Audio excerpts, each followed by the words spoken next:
Con este video pretendemos presentar los conceptos más relevantes del tema principios de convección tal como fueron vistos en Transferencia de Calor 1. La metodología de enseñanza se centra en la clase expositiva mediante una presentación dinámica y fluida, que incluye videos con demostraciones, ejemplos ilustrativos, mediante el EES y experimentos alusivos al tema. Ya entrando en materia sobre principios de convección, primero es necesario definir que la convección es una de las tres formas de transferencia de calor, aparte de la radiación y la conducción.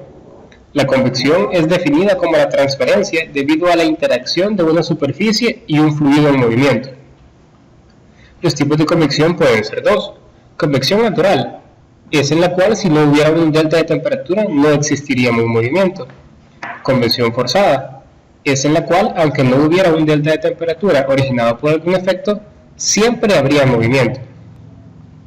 La transferencia de calor por convección se puede definir utilizando la ley de enfriamiento de Newton, la cual es Q igual a H por Ts menos T infinito, donde Q es el flujo de calor, que puede estar representado en watts por metro cuadrado, T sub S, que es la temperatura de la superficie, T sub infinito, que es la temperatura del fluido en movimiento, y H, que es la transferencia de calor local de convección.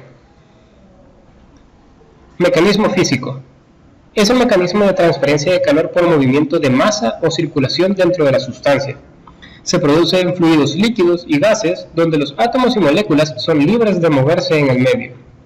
Se incluye también el intercambio de energía entre una superficie sólida y un fluido o por medio de una bomba, un ventilador u otro dispositivo mecánico. El número de Nusselt. El número de Nusselt es un número dimensional. Este mide el aumento de la transmisión de calor desde una superficie por la que un fluido, transferencia de calor por convección, comparada con la transferencia de calor si ésta ocurriera solamente por conducción. Para comprender físicamente el número de Nusselt se considera una capa de fluido de espesor L y una diferencia de temperaturas. La transferencia de calor a través de la capa de fluido será por convección cuando esta última tenga algún movimiento y por conducción esté inmóvil. Este número se llama así en honor a Wilhelm Nusselt, ingeniero alemán. Se define como la transferencia de calor por convección entre la transferencia de calor por conducción, donde L es una longitud característica, K sub F es la conductividad térmica del fluido y H es el coeficiente de transferencia de calor. Clasificación de los flujos. La transferencia de calor por convección está ligada a la mecánica de fluidos. Se trata del comportamiento de los fluidos en reposo o movimiento y su interacción con sólidos o fluidos. Hay varias maneras de clasificar los fluidos y se presenta una de ellas a continuación. Flujo compresible e incompresible. Un flujo se clasifica como compresible o incompresible dependiendo de la variación de la densidad en el flujo. Un flujo se dice que es incompresible si la densidad permanece casi constante en toda la extensión del flujo. Por lo tanto, un flujo compresible tiene un cambio de densidad en los puntos del flujo. Flujo laminar y turbulento.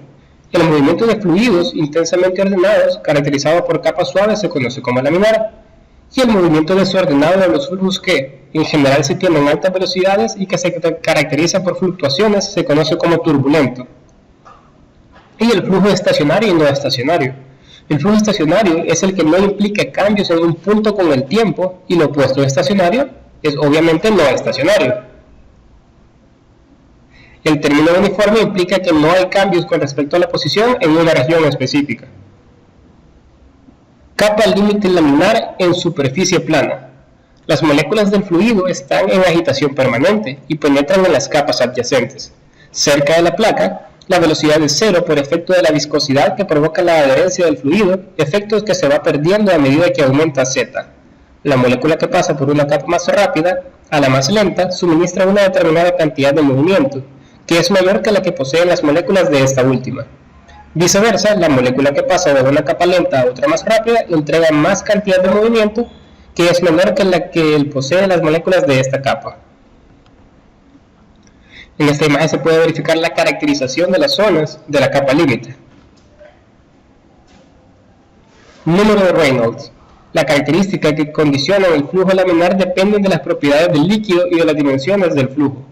Conforme aumenta el flujo másico, aumenta la fuerza del momento o inercia, las cuales son contrarrestadas por la fricción o fuerzas viscosas dentro del líquido que fluye. Cuando estas fuerzas características alcanzan un cierto equilibrio, se producen cambios en las características del flujo. Así, el número de Reynolds se puede caracterizar por las fuerzas inerciales entre las fuerzas viscosas. Dependiendo de la zona en la cual nos encontremos, podemos determinar el punto X en el cual finaliza esta capa. Un ejemplo, considerando el número de Reynolds, es el siguiente.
El número de Prandtl.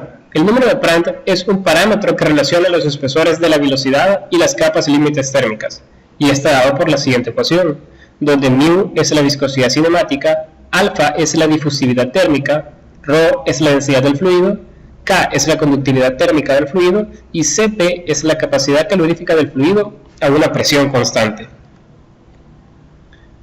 Deducción de las ecuaciones de la capa límite térmica e aerodinámica.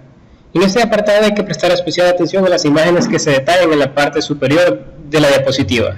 Ambas imágenes serán utilizadas para la siguiente deducción de las ecuaciones de la capa límite laminar en una superficie plana. Con la de la izquierda se realizará el balance de fuerzas y con la de la derecha se colocarán las expresiones más importantes del análisis de cantidad de movimiento. Asumiendo que el fluido es incompresible y el flujo es estacionario, no hay variaciones de presión en la dirección perpendicular a la placa, viscosidad constante y las fuerzas debidas a los esfuerzos viscosos en la dirección Y son despreciables.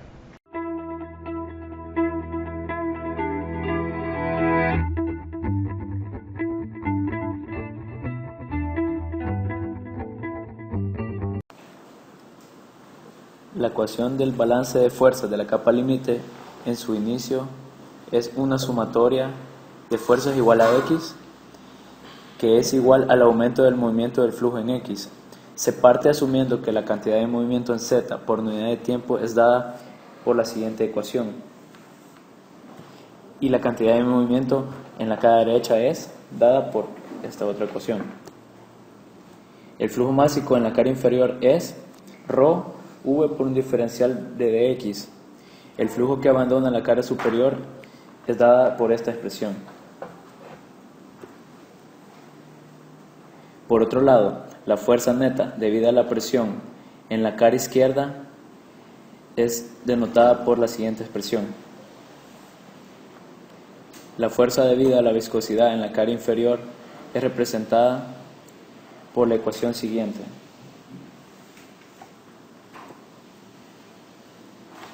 La fuerza neta debido a la viscosidad es la suma de lo anterior, que da una fuerza neta igual dada en la siguiente ecuación.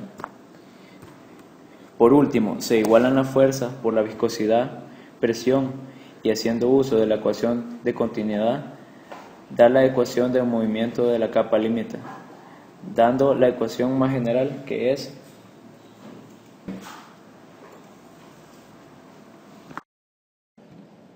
a continuación se deducirá la ecuación de cantidad de movimiento, primero con un flujo másico a través del plano 1. Con esta integral se especifica. Y el flujo de cantidad de movimiento en el mismo plano con esta segunda integral. Teniendo en cuenta la conservación de la masa y que no puede entrar más al volumen de control, la cantidad de movimiento en la dirección X da como resultado esta expresión. Luego, puesto que ρ y nu se pueden separar en variables, con un X igual a 0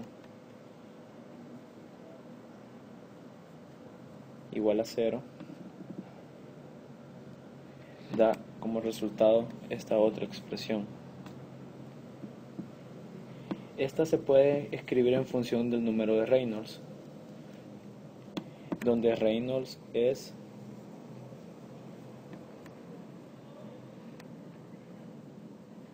nu al infinito x entre una velocidad.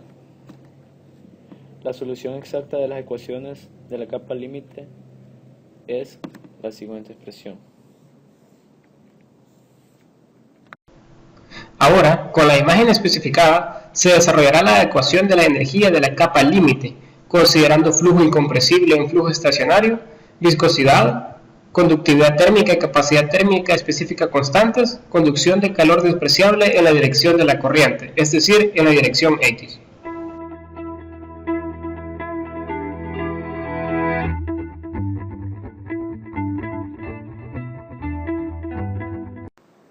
En esta etapa desarrollaremos la deducción de la ecuación de la energía de la capa límite, partiendo de la imagen detallada anteriormente.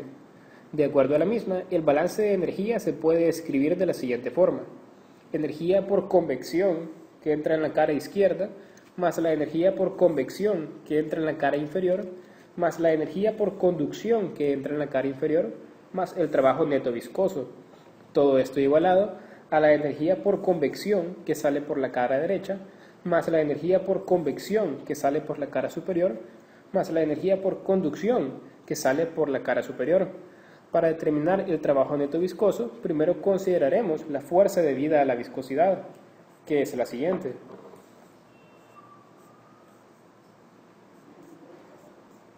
Al mismo tiempo, consideraremos la distancia recorrida por unidad de tiempo.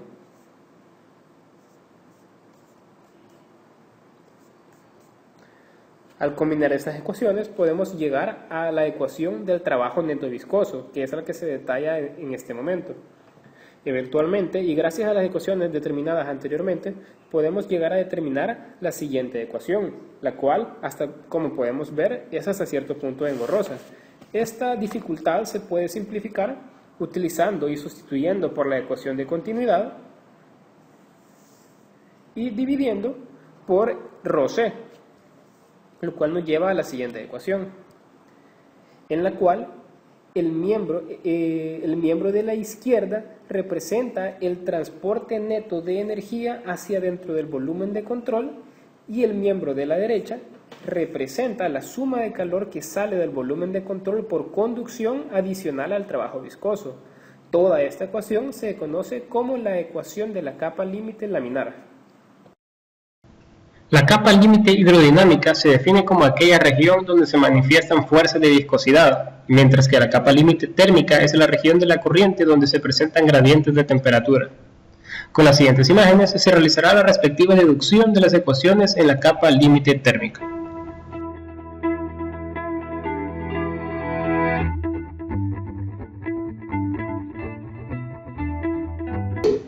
En esta imagen se puede apreciar de una forma más clara las dimensiones de la capa límite hidrodinámica y la capa límite térmica en una placa plana.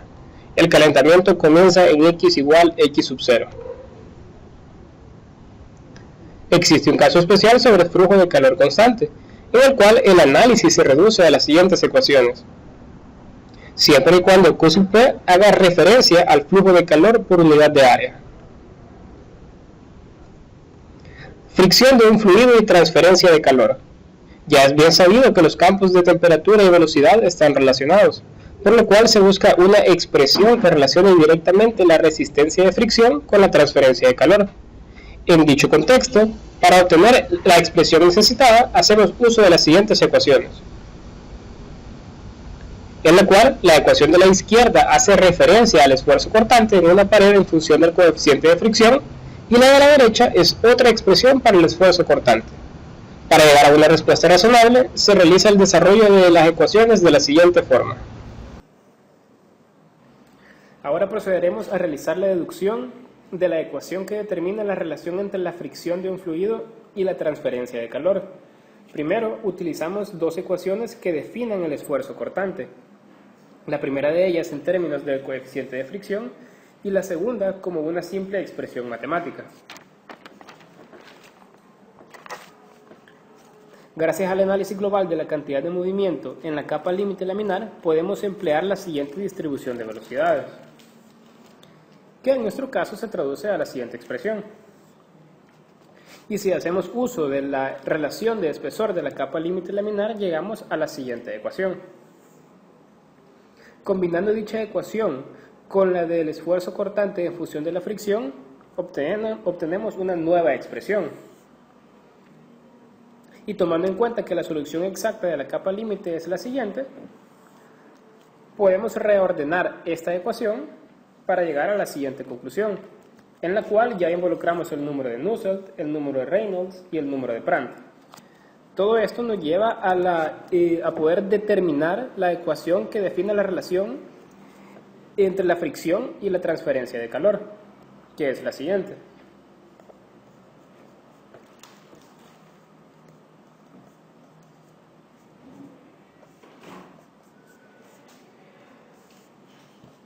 Esta ecuación es definida como la analogía del Reynolds-Colburn.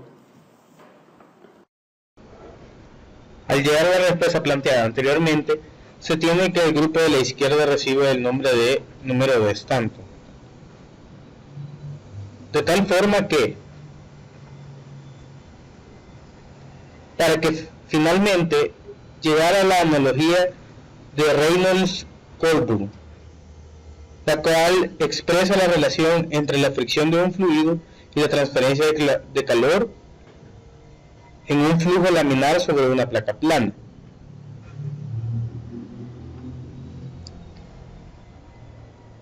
Esta expresión es de mucha utilidad debido a que el coeficiente de transferencia de calor podría determinarse efectuando medidas de la resistencia friccional sobre una placa, en condiciones en que no intervenga la transferencia de calor. Esta ecuación también se puede aplicar al flujo turbulento sobre una placa plana y con una forma modificada al flujo turbulento dentro de un tubo. No sirve para flujo laminar en un tubo. Capa límite turbulenta. Para poder analizar este apartado, consideremos una placa plana de la siguiente forma, como se muestra en la figura.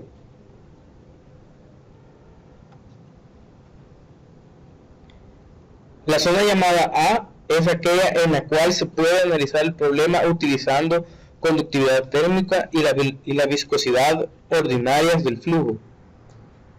Es la capa límite laminar, tratada anteriormente. En dicha zona, los cálculos son sencillos, debido a que las características del flujo se pueden determinar fácilmente. La siguiente zona, llamada B, es la capa de transición, en la cual el flujo es parcialmente turbulento, pero las fuerzas de viscosidad y la conducción de calor son todavía importantes. Finalmente llegamos a la zona C, en la cual el flujo es completamente turbulento.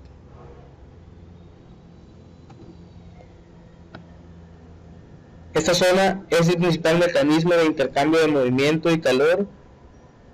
Implica porciones de fluido moviéndose de un lado a otro por la corriente. En esta región completamente turbulenta se habla de viscosidad turbulenta y conductividad térmica turbulenta, que pueden ser hasta 10 veces mayor que los valores moleculares. Los gradientes de velocidad en una superficie y sus esfuerzos cortantes son mucho más grandes que en el flujo laminar. La principal dificultad de esta zona consiste en que las propiedades turbulentas varían a lo largo de la capa límite, y dicha variación solamente puede determinarse en base a datos experimentales. Si bien es cierto, requiere cierto esfuerzo. Existe una forma de poder determinar la viscosidad turbulenta y longitud de mezclado. Eso se realiza introduciendo un concepto de recorrido libre medio o distancia media que recorre una partícula entre colisiones. Ese concepto queda mejor explicado mediante la longitud de mezclado de Prandtl, que es la distancia recorrida en promedio por las porciones turbulentas de un fluido en la dirección normal al flujo. Dicho análisis nos lleva al perfil universal de velocidades, las cuales encajan muy bien con los resultados experimentales. No obstante, debe hacerse notar una vez más que las constantes de las ecuaciones deben determinarse a partir de medidas experimentales de velocidad.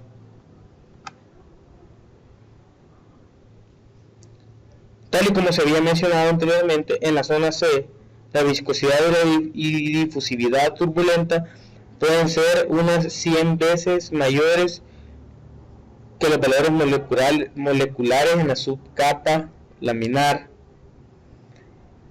Es por tal razón que es necesario definir nuevas ecuaciones, de acuerdo al comportamiento más errático que se tiene en la zona turbulenta. Dichas ecuaciones son las siguientes.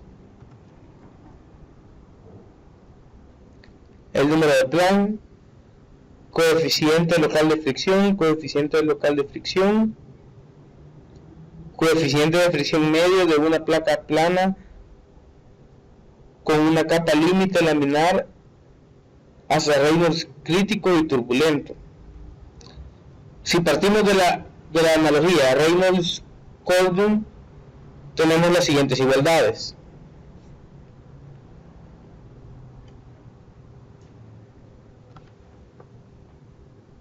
La transferencia de calor promedio en la capa laminar turbulenta completa es, por lo cual tenemos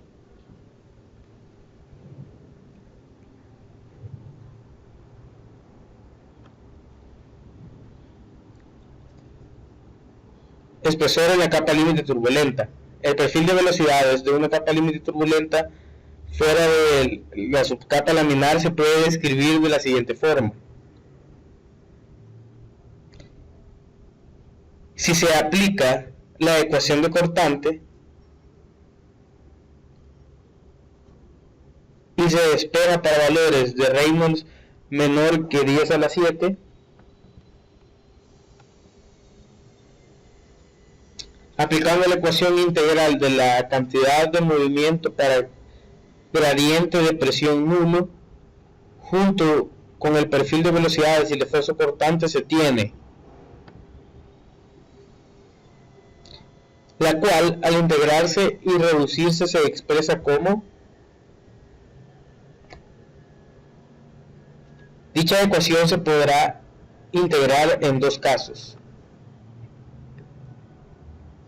Caso A. La capa límite es completamente turbulenta desde el borde de ataque de la placa, por lo cual sigma es igual a 0, en x igual a 0. Caso B.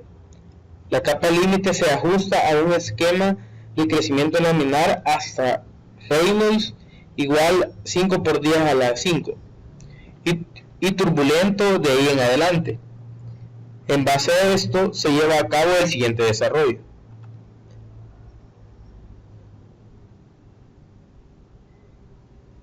Recordando que dicha ecuación solo es válida para Reynolds entre 5 por 10 a la 5 y 10 a la 7.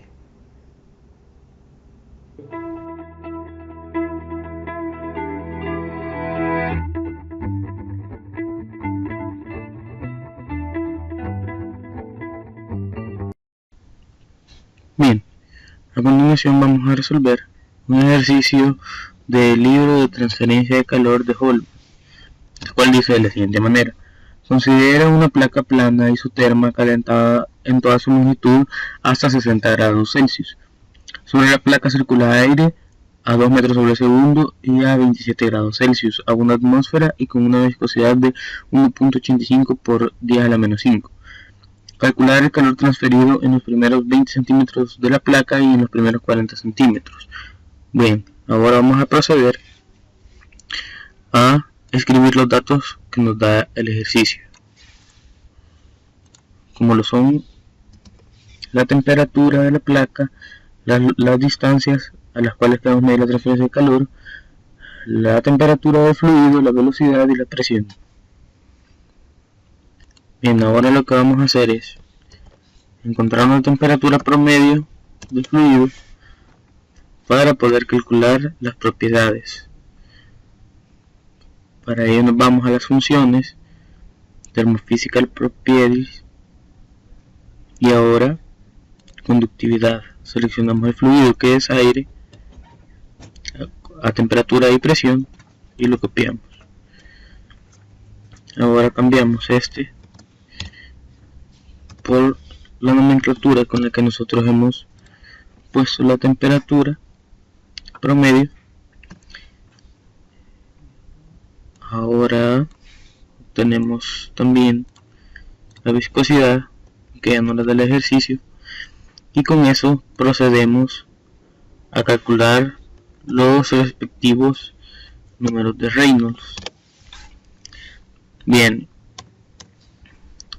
ahora vamos a proceder a calcular el número de Prandtl, para lo cual accedemos otra vez a las funciones y buscamos donde diga Prandtl.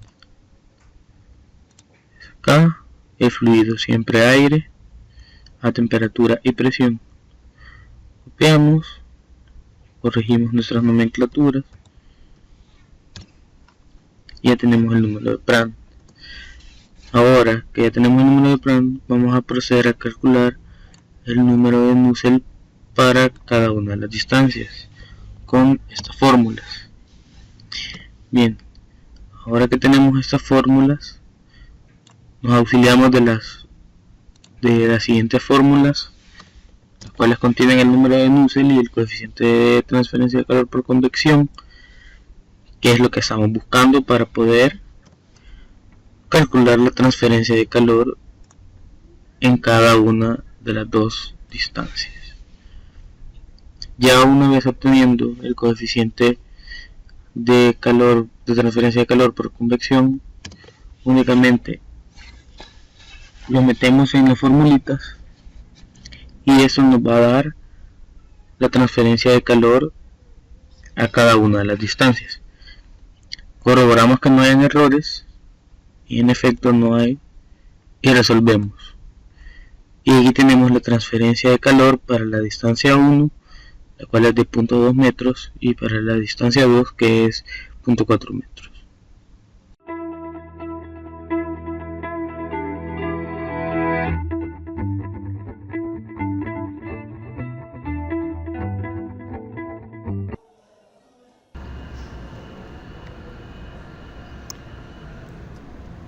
El movimiento que comenzamos a observar es generado por las capas superficiales inferiores, que están en mayor contacto con la pared de la hornilla. Al aumentar su volumen, disminuye su densidad, por lo cual ascienden en la columna de agua.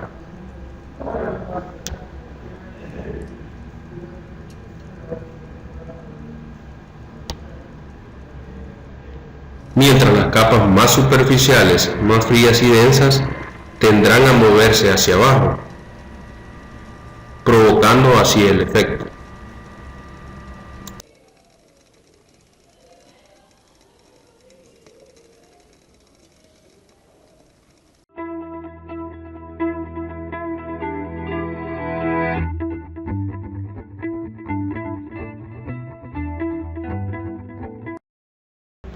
La capa límite aparece en la superficie del objeto viscoso, donde el fluido parece pegarse a la superficie.